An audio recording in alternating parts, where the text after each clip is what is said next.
예배는 세상을 이기는 힘입니다. 아멘. 예배는 뭐냐? 예배는 행동이다. 또는 예배는 동사다 라는 말이 있어요. 이 말은 예배는 우리가 드리는 것이고 무엇인가를 하는 것이라는 말씀입니다. 어떤 이들은 예배를 보러 온다. 예배는 보는 것이 아닙니다. 예배는 보러 온다는 것은 구경하는 것이다. 예배는 구경하는 게 아니에요. 그냥 불나면 불나는 곳 구경하는, 그게 구경자가 아니에요. 예배는 참여하는 자. 불나면 가서 함께 불을 꺼주는 참여하는 자. 그래서 예배는 어떻게 한다? 너희 만민들아 손바닥을 치고 즐거운 소리로 하나님께 외칠지어다. 예배 시간에 와서 여러분 찬송하지 않고 예배 시간에 와서 여러분 아무것도 하지 않으면 예배가 아니에요. 뭐 하라고요? 외칠지라. 소리치라라고요. 또 찬송하라. 하나님을 찬송하라. 찬송하라. 우리 왕을 찬송하라. 아멘. 이와 같이 예배는 구경이 아니라 내가 하나님께 찬양하며 하나님 말씀을 들으며 하나님의 말씀을 읽는, 이게 바로 예배다라고 하는 거죠. 하나님은 우리를 예배 자리로 부르십니다. 사도 바울은 우리가 로마서 11장 1장에서 11장에는 은혜로 얻는 구원에 대한 교리를 말씀했어요. 그리고 12장부터는 구원받은 자의 삶에 대해서 말합니다. 우리가 앞부분에서는 교리편에 말씀하시고 뒷부분에는 실천편을 말씀하십니다. 그러니까 오늘 본문의 말씀은 하나님의 은혜로 구원받은 성도가 어떻게 신앙생활을 해야 하는지. 여러분 구원받았죠? 그러면 어떻게 신앙생활을 해야 하느냐라고 하는 것을 이야기해 주는 거예요. 그래서 그러므로 형제들아 내가 하나님의 모든 자비하심으로 너희를 권하노니 너희 몸을 하나님이 기뻐하시는 거룩한 산 제물로 드리라. 이는 너희가 드릴 영적 예배니라. 아멘. 여기서 형제들은 예수를 믿는 성도들을 이야기하는 거예요. 이 성령은 예수를 믿지 않는 사람에게 주는 게 아니에요. 이 성경 말씀은 예수를 믿고 있는 사람들에게 주신 말씀입니다. 그러면 예수를 믿고 있는 자들이 어떻게 하라고요? 하나님의 모든 자비하심으로 이제 성도들에게 건면한다라고 이야기해요. 그래서 하나님의 자비하심으로 우리가 구원을 받은 겁니다. 하나님의 자비하심으로 예수 그리스도께서 우리를 대신해서 죽으시고 예수님이 십자가의 사역으로 우리의 죄사함을 받고 믿음으로 의롭다함을 받았어요. 그러니까 예수 그리스도로 인해서 하나님과 화목하게 되었고 영생을 얻게 되었고 성령의 사람이 되었고 하나님의 영으로 인도함을 받는 하나님의 자녀가 되었어요. 우리의 삶은 하나님의 은혜로 모든 것이 합력하여 선을 이루게 하셨어요. 그래서 우리를 그리스도 예수 안에 있는 하나님의 사랑에서 끊어지지 않게 하시고 모든 일에 우리 사랑하시는 이로 말미암아 우리가 넉넉히 이기게 하셨다. 이게 하나님의 자비하심이에요. 하나님의 자비하심. 우리가 하나님의 말씀대로 살아가는 이유는 그것이 하나님의 명령이기 때문이 아니라 그렇게 해야 상급을 받기 때문이 아니라 하나님의 놀라우신 자비하심에 대한 감사가 우리에게 흘러 넘치기 때문이다. 여러분 왜 예배를 드리고 있는 거예요? 복받기 위해서 와서 예배를 드리고 있는 건가요? 뭔가를 병을 고치기 위해서 예배를 드리고 있는 건가요? 뭔가를 얻기 위해서 예배를 드리고 있는 건가요? 아니다는 거죠. 먼저 하나님의 자비하심에 그 은혜에 감사해서 우리는 하나님께 예배를 드린다라고 하는 거예요. 오늘 본문의 말씀에 크게 두 가지로 이렇게 명령을 볼 수 있어요. 1절에는 삶으로 드리는 예배에 대해서 말씀하고 있고 2절은 마음으로 드리는 예배에 대해서 말씀하고 있어요. 그래서 여러분들이 이제는 교회에 일주일에 한 번 나온다든가 수요예배, 금요예배, 새벽예배 이 모든 예배에 여러분이 나온다는 그 마음 자세가 달라져야 한다는 거예요. 그래서 우리는 1절에서 보면 너희의 몸을 하나님이 기뻐하는 산 제물로 드리라. 여기에서 보면 그러므로 형제들아 내가 권하노니 하나님의 모든 자비하심으로 너희를 권하노니 너희 몸을 하나님이 기뻐하시는 거룩한 산 제물로 드리라. 이는 너희가 드릴 영적 예배니라. 아멘. 너희 몸이 하나님이 기뻐하는 산 제물로 드리라 라고 이야기해요. 여기에서 우리가 신앙인 성도라고 한다면 하나님께 드리는 예배는 자신의 전 존재를 드리는 예배가 되어야 합니다.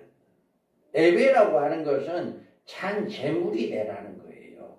제물은 뭐예요? 제물은 죽여서 각을 떠서 그것을 완전히 불살르는 게 제물이에요. 이와 같이 여기서 이야기하는 것은 너희가 거룩한 산 제물이 되라라고 하는 거예요. 우리는 최고의 예배는 무엇보다도 우리 자신의 산 제물로 하나님께 온전히 드리는 것이 바로 최고의 예배다. 이 시간에 여러분의 생각이 다른 데 있으면 그거는 온전한 예배 아니에요. 여러분이 졸고 있거나 여러분이 다른 생각을 하고 있다면 온전한 예배가 아니에요. 산 제물이 될 수가 없는 거예요. 산 제물이 되라라고 하는. 산 제물이 된다는 것은 제물은 제단에서 완전히 사라지는 것이다. 불로.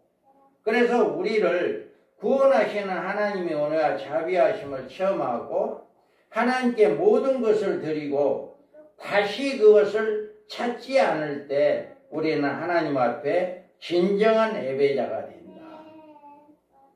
우리가 뭔가를 찾기 위해서 예배를 드리는 것이 아니라 우리 전부를 드리기 위해서 예배를 드린 것이다. 나의 몸을 산제물로 드리라는 것은 우리의 전 존재를 드리라고 하는 것입니다.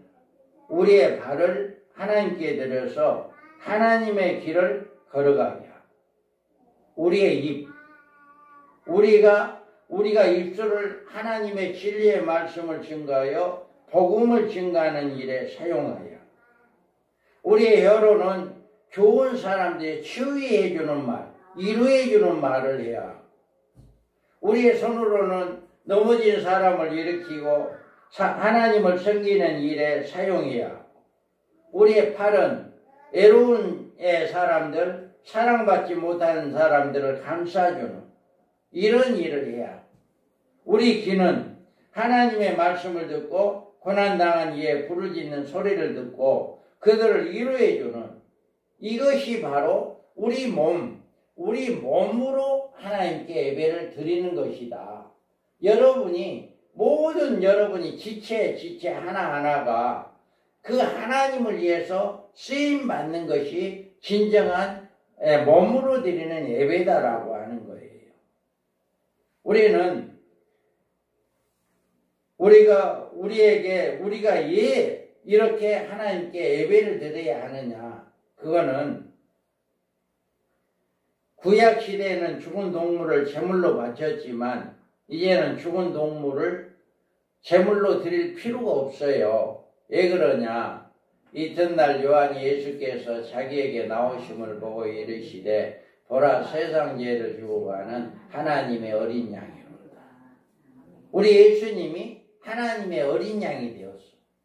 그래서 구약의 죄를 위해서 짐승이 죽었지만 신약 예수님이 오셔서 하나님의 어린 양이 되어서 제물이 되어서 직접 십자가에 죽으시고 그 피를 가지고 지성소에 가서 우리의 모든 죄값을 갚아주신 거예요. 그래서 우리는 그 은혜를 생각하고 그것을 생각한다면 우리는 모든 것을 전부를 드린다 할지라도 그것에 미치지 못하는 거예요. 그래서 우리가 예배를 왜 드려야 하느냐라고 하는 거예요.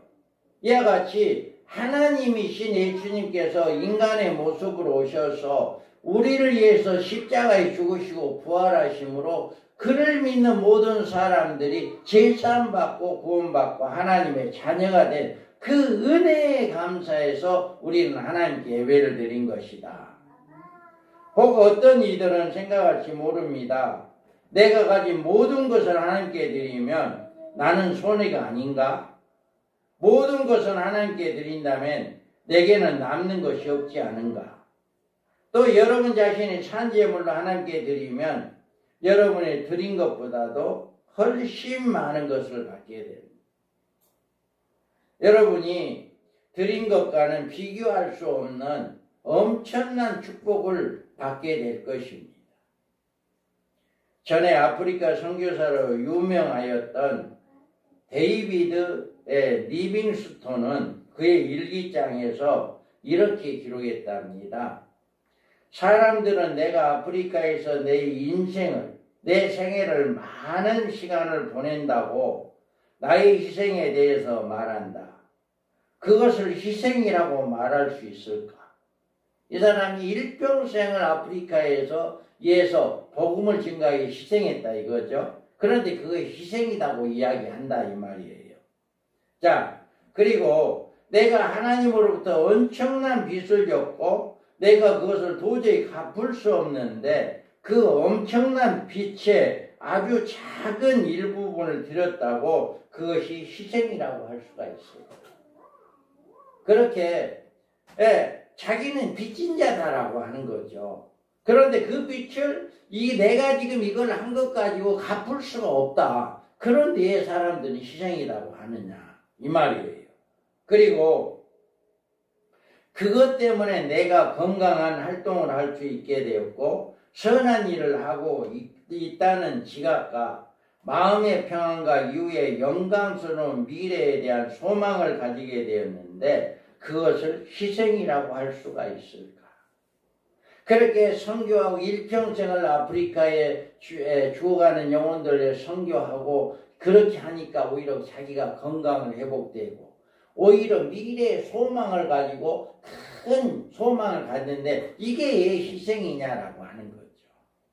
그러면서 그것은 절대로 희생이 될 수가 없다.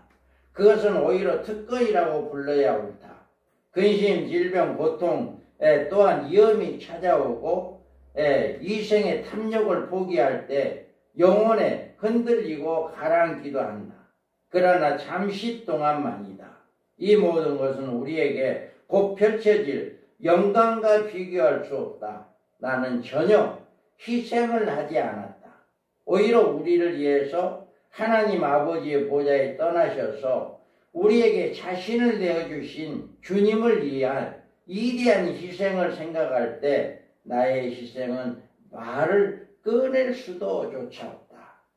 이와 같이 주님이 죽으시고 부활하신 그것을 생각할 때 자기가 일평생 그렇게 아프리카에서 선교하고 이런 생활은 아무것도 아니다라고.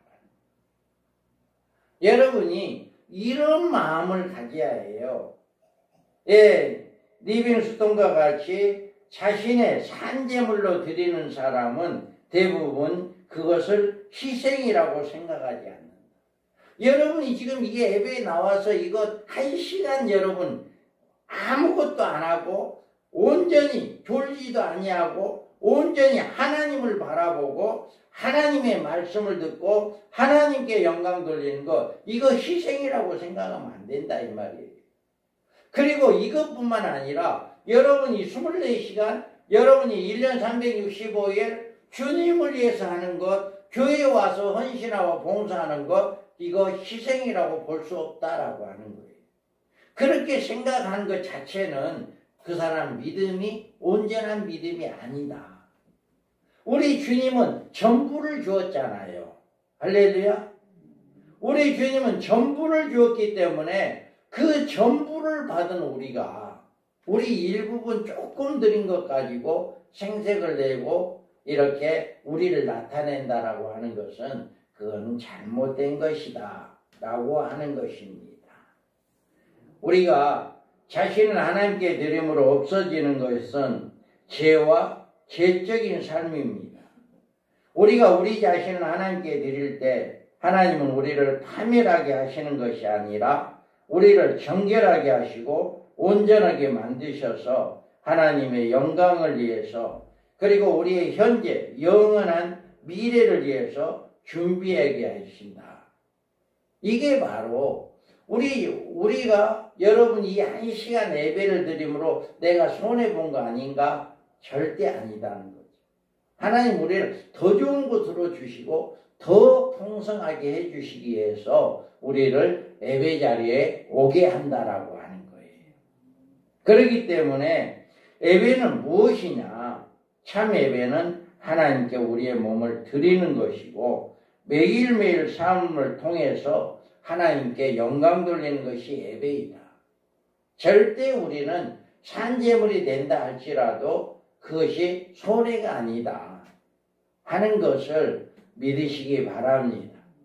먼저 우리 주님이 전부를 주신 그것을 본받고 우리도 산재물이 되어 하나님께 예배드리는 자가 되어야 한다. 그 다음에 2절에서는 이 세대를 본받지 말고 마음을 새롭게 함으로 변화를 받으라. 자, 1절에서는 우리의 행동으로 예배를 드린 것에 대해서 말씀을 했어요. 그래서 우리 행동으로 뭐를 해라? 산제물이 되어라. 할렐루야. 산제물. 그런데 2절에서는 마음으로 예배를 드려라. 마음으로. 마음으로는 어떻게 예배를 드리느냐? 자, 너희는 이 세대를 본받지 말고 오직 마음을 새롭게 함으로 변화를 받아 하나님의 선하시고 기뻐하시고 온전하신 뜻이 무엇인지 분별하도록 하라. 아멘. 이 말씀은 우리가 하나님께 예배를 드릴 때 우리의 마음이 새롭게 변화되어야 한다는 것을 이야기하는 거예요. 여러분 예배를 드리면서 아무런 변화가 없다? 그거는 진정한 예배자의 모습이 아니죠. 먼저 우리의 속사람이 변화되고 그것이 우리의 삶을 나타나게 됩니다. 여러분 예배는 마음의 문제입니다. 하나님은 예배하는 자의 마음을 보셔요. 하나님은 아벨의 제사를 받으시고 가인의 제사를 받지 않으셨어요. 전에 사무엘이 이스라엘 왕이 될 사람에게 기름을 부으려고 이새의 집으로 갔을 때 큰아들 엘리압을 보고 호감을 느꼈어요. 그러나 하나님은 사무엘에게 이렇게 말했어요. 여호와께서 사무엘에게 이르시되 그의 용모와 키를 보지 말라. 내가 이미 그를 버렸노라. 내가 보는 것은 사람과 같이 아니하니 사람은 외모를 보거니와 나 여호와는 중심을 보느니라 하시더라. 아멘. 여러분들 여기에서 보면 엘리야가 큰아들을 보고 너무너무 용모가 아름답고 큰 거예요. 야, 이 사람이 과연 왕이 될 만하다. 이렇게 했는데 하나님은 야, 나는 사람과 같지 않다라고 하는. 사람은 외모를 보지만 나는 중심을 마음을 본다. 여러분 각 사람 마음을 하나님이 보고 계셔요. 여러분 오늘 이 시간 나와서 예배 드리고 있는 마음을 보고 계셔요. 어떤 마음으로 여러분이 교회에 나왔는가? 어떤 마음으로 여러분이 예배를 드리고 있는가? 그거를 보고 있다는 거예요. 아무런 생각 없이 정말 때가 되니까, 주일이니까, 어쩔 수 없으니까, 나올 수밖에 없으니까, 이게 아니라 정말 우리는 나를 위해서 죽으시고 부활하신 그 예수 그리스도의 그 은혜에 감사해서 하나님을 찬양하고 하나님께 예배를 드려야 한다. 이런 마음으로 여러분 나오기 바랍니다. 그래서 사무엘은 이에 사람을 보내어 그를 데려오매 그의 빛이 붉고 눈이 빼어나고 얼굴이 아름답더라. 여호와께서 이르시되 이가 그니 일어나 기름을 부으라 하시니라. 하나님은 다윗을 택하시고 그에게 기름을 붓게 하셨어요. 왜냐하면 다윗은 하나님의 마음에 합한 사람이었기 때문에 그를 왕으로 세우려고 했던 겁니다. 여러분, 세상 사람들은 겉모습을 봅니다. 외모를 중요하게 생각합니다. 그 사람이 옷이 얼마나 세련되게 입었나, 그 사람의 스타일이 어떤가, 그 사람의 얼굴은 얼마나 잘생겼나. 그러나 여러분, 옷이나 어떤 스타일이나 고가의 명품 가방을 가졌다 해서 그것이 여러분을 천국 가게 한 게 아니다. 할렐루야. 여러분 아무리 비싼 옷을 입었다 할지라도 그 옷이 여러분을 천국 가게 하는 거 아니다. 우리는 사람들은 외모를 중요하게 생각하지만 하나님은 마음을 보십니다. 여러분, 우리의 외모를 꾸미는 것보다 더 힘써야 할 것은 우리의 마음이 잘 준비되는 이 마음으로 하나님을 잘 교제하는 이것이 더 중요하다라고 하는 거예요. 마음은 우리의 지정이 생각과 감정과 의지를 조정하는 본부인데 우리가 우리의 몸을 하나님께 산제물로 드리기 위하여 새로운 삶, 새로운 태도를 있어야 하는데 그것이 우리 마음에 주님의 뜻을 합한 마음이 되어야 한다라고 하는 거예요. 오늘 본문의 2절에서 여기에서 보면 너희는 이 세대를 본받지 말고 오직 마음을 새롭게 함으로 변화를 받아 하나님의 선하시고 기뻐하시고 온전하신 뜻이 무엇인지를 분별하도록 하라. 아멘. 마음을 새롭게 함으로 변화를 받으라라고 이야기해요. 여러분 마음에 부정적으로 이 세대를 본받지 않아야 하고 긍정적으로 마음을 새롭게 하여 주님을 마음에 가져야 해요. 매사가 부정적인 생각을 가져서는 안 된다라고 하는 거예요. 그래서 과거에는 예수를 믿기 전에는 남을 정죄하고 판단하고 부정적인 삶을 살았다면 이제는 마음을 새롭게 하라. 긍정적인 마음을 가지라 이 말이에요. 우리의 신앙에 살아갈 때 이 세상에 우리에게 영향을 미치려고 하고 또 성령님이 우리를 변화시키려고 합니다. 세상은 그들이 가진 패턴, 그들이 가진 틀에다가 우리를 맞추려고 합니다. 세상은 신앙인을 자기 가진 가치관과 사고방식을 싫어해요.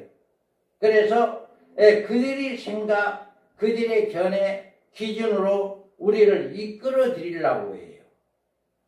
세상 사람들은 우리를 어떻게 해서도 자기 편에 들어가게 하기를 하는 거예요. 그런데 우리는 그리스도인들은 세상의 유혹에서 압력을 물리쳐야 한다. 세상의 오락이나 세상의 제약인 사고방식이나 풍조를 쫓아가지 않고 주님의 마음으로 날마다 새로워져야 한다.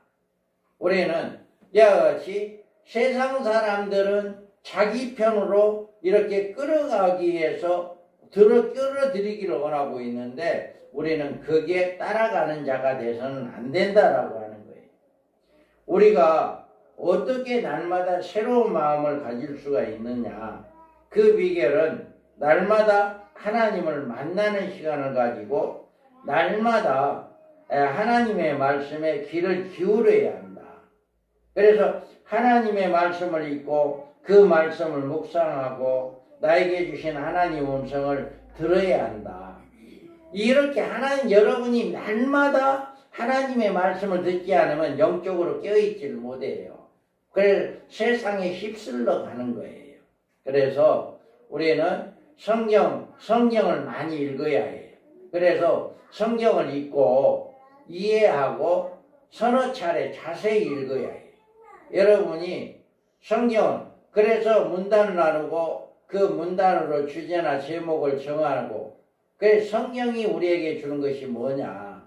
그 다음에 본문에 묵상하는데 이때는 먼저 하나님이 하신 일을 찾아보고, 하나님이 하신 일을 이제 하나님이 어떤 분이신지, 하나님의 성품은 어떠하신지를 발견하고, 우리가 세 번째로 적용인데 하나님이 하신 일을 생각하면서 감사, 찬양, 고백, 헌신으로 반응합니다. 또 내게 주신 교훈을 생각하면서 그것을 내 삶에서 어떻게 실천할 것인가, 이렇게 한번 여러분 적어봐야 해요. 그리고 하나님께 기도하는 시간을 가지는 것이다. 이와 같이 여러분이 매일같이 하나님의 말씀을 묵상하고 그 말씀을 가지고 우리의 삶을, 우리의 마음을 새롭게 하는 이런 삶이 되어야만이 우리는 영적으로 드리는 예배자가 된다라고 하는 거예요. 우리의 마음을 새롭게 하는 예배자가 된다라고 하는 것입니다. 전에 유럽에서 가장 유명한 성당에 한 유대인 청년이 들어왔습니다.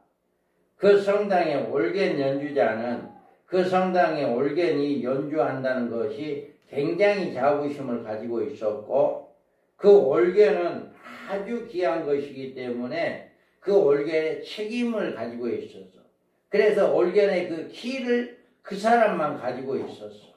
그런데 그 유대인 청년이 올겐에 대해서 그 올겐 책임자에게 이제 물어보고, 내가 피아노 이 올겐을 한번 쳐볼 수 있어, 열쇠를 줄 수 있어. 그럴 때 이 올겐의 책임자는, 이 올겐은 이 나라에서 가장 좋은 올겐이고 당신은 이 올겐을 연주할 수가 없어. 당신이 누군지 모르는데 내가 줄 수 없다. 그렇게 이야기한 거예요. 그런데 내가 멀리서 왔는데 잠깐만 한번, 오래 하지 않고 잠깐만 한번 치겠습니다. 이렇게 이야기하니까 마지못해서 이제 이 키를 주면서 잠깐만 연주하라. 그래서 이 청년이 처음에는 올겐을 고통스러운 소리를 내게 하더니 그 다음 소리는 한의 소리로 바뀌도록 이렇게 연주하기 시작했어요. 연주는 아주 부드럽고 시작되었고 미풍이 불어오듯 부드러운 시작이었는데 그 다음에 점점 웅장한 음악으로 천둥이 몰아치는 이렇게 높였다 다시 잔잔하게 이렇게 어머니 품속에 안긴 아기가 조용히 숨을 쉬는 것처럼 이렇게 연주를 했어요. 그 청년이 연주를 끝내고 올겐 뚜껑을 닫고 키를 올겐 그 책임자에게 주었어요. 나이가 많은 올겐 연주자는 아직도 그 음악에 취해 있어. 아직도 그 음악에 취해 있어서 이제 그 올겐 연주자가, 책임자가 젊은이 이름이 무엇이오? 했을 때 저는 헬릭스 멜렉스존이요. 이렇게 이야기했어요. 헬릭스 멜렉스라고 하는 아주 피아노의 최고의 피아노 연주자. 그래서 그 말을 들은 올겐 그 책임자는 내가 큰 실수를 할 뻔했네요. 음악의 대가인 올겐 대가에게 올겐 키를 주지 않았다면 큰 실수를 할 뻔봤다. 이렇게 그 피아노의 최고의 그 올겐 올겐 하는 멘델스존을 알아보지 못했고 그 키를 주지 않았다면 그 피아노 소리를 들을 수가 없는 그런 실수를 했을 것이다 라고 이야기했답니다. 여러분, 이 말은 주님은 최고의 연주자입니다. 주님은 우리의 삶을 하나님의 선하신 뜻으로 인도하십니다. 중요한 것은 우리가 우리의 삶을 주님께 키를 맡기지 않는다는 거예요. 나의 삶의 마스터 키를 주님께 드려서 주님이 나를 주장하시고 나를 주관하시도록 내어주는 것, 이것이 중요하다라고 하는 거예요. 그때 우리의 마음이 주님의 마음이 되고 주님이 기뻐하시는 생각하고 주님이 기뻐하시는 일을 하게 된다라고 하는 것입니다. 우리가 매일 하나님께 이렇게 예배를 드리면서 하나님의 말씀으로 새로워질 때 어떤 결과가 이루어집니까? 우리는 하나님의 뜻이 우리 안에 이루어지고 그 하나님의 뜻이 참으로 선하시고 하나님이 기뻐하시고 온전하신 뜻을 우리는 경험하고 성취하게 되어진다라고 하는 거예요. 그래서 우리가 정말 우리는 영적인 예배는 뭐냐라고 하는 거예요. 1절에서는 우리 몸이 산 제물이 되어라. 우리 몸으로 온 손과 발과 모든 우리의 육체를 가지고 우리는 하나님께 쓰임받는 산 제물로 안전히 드려야 한다라고 하는 것을 이야기하고 2절에서는 우리가 우리의 마음을 안전히 주님께 맡겨야 한다. 마치 올린 키를 최고를 잘 치는 사람에게 맡길 때 최고의 연주가 나왔던 것처럼 이와 같이 우리의 삶도 우리의 인생의 길을 주님께 맡길 때 이것은 우리의 삶의 최고의 연주가 최고의 삶이 된다라고 하는 거예요. 그래서 2절에서는 우리의 마음을 하나님께 드려서 산 제물이 되어야 한다라고 하는 것을 이야기하고 있는 거예요.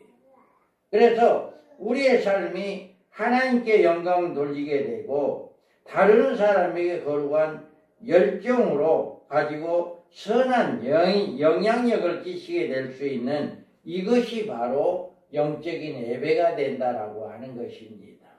여러분, 온전히 이렇게 영적인 예배는 매일같이 성경을 묵상하시기 바랍니다. 매일같이 말씀을 묵상하시고 그 말씀이 나에게 주신 은혜가 무엇인가, 하나님의 뜻이 무엇인가, 우리는 그것을 발견하고 우리는 그 삶을 위해서 어떻게 살아가야 할 것인가 라고 하는 것을 생각하고 늘 기도하는 삶이 되기를 바랍니다.